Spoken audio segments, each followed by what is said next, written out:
നോമ്പുകാല ധ്യാനം 22-ാം ദിവസം. ഈ നോമ്പുകാലം വിശുദ്ധിയുടെ വീണ്ടെടുപ്പ് കാലമാകണം. ജീവിത ഗത്സേമനിൽ ഒറ്റപ്പെട്ടവർക്ക് ഈ നോമ്പുകാലം ഒരു ഉണർത്തുപാട്ടാകണം. എന്നോടൊപ്പം 1 മണിക്കൂർ ഉണർന്നിരിക്കാൻ നിങ്ങൾക്ക് കഴിഞ്ഞില്ലേ എന്ന് യേശു മത്തായിയുടെ സുവിശേഷം 26-ാം അധ്യായം 40-ാം വാക്യത്തിലൂടെ ചോദിക്കുന്നുണ്ട്. ഗത്സേമനിയിൽ ആത്മനൊമ്പരത്തിൻ്റെ കാഠിന്യത്തിൽ വിയർപ്പ് രക്തത്തുള്ളികളായി നിലത്ത് വീണ മണിക്കൂറുകളിൽ അവൻ ആഗ്രഹിച്ചത് ആരെങ്കിലും ഒന്നടുത്തുണ്ടായിരുന്നെങ്കിൽ, ഒന്നുണർന്നിരുന്ന് തൻ്റെ പ്രാർത്ഥനയിൽ പങ്കുചേർന്നിരുന്നെങ്കിൽ എന്നാണ്.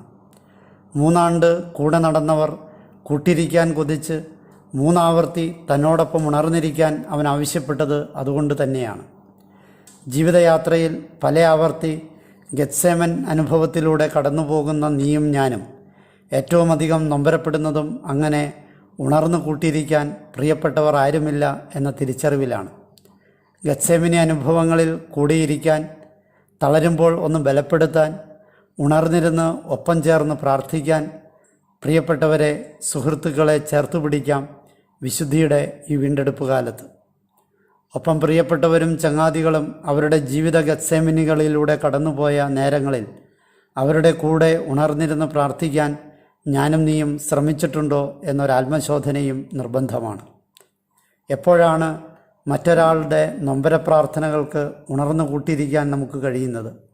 സഹനവേളകളിലും നീയും ഞാനും ഒറ്റപ്പെടാതിരിക്കട്ടെ. അതോടൊപ്പം ആരെയും നമുക്ക് ഒറ്റപ്പെടുത്താതിരിക്കാം. സങ്കടപ്പെട്ട് കണ്ണു നിറഞ്ഞ് ആരെങ്കിലുമൊക്കെ കൂടെയുണ്ടായിരുന്നെങ്കിലെന്ന് ആഗ്രഹിക്കുന്നവർക്ക് ഒരു കൂട്ടാവാൻ, അവരോട് ചേർന്ന് അവർക്ക് വേണ്ടി പ്രാർത്ഥിക്കാൻ ഗത്സേമനിയിൽ നൊമ്പരത്തിയിൽ കൂട്ടുതേടി നമുക്ക് കൂട്ടാകട്ടെ.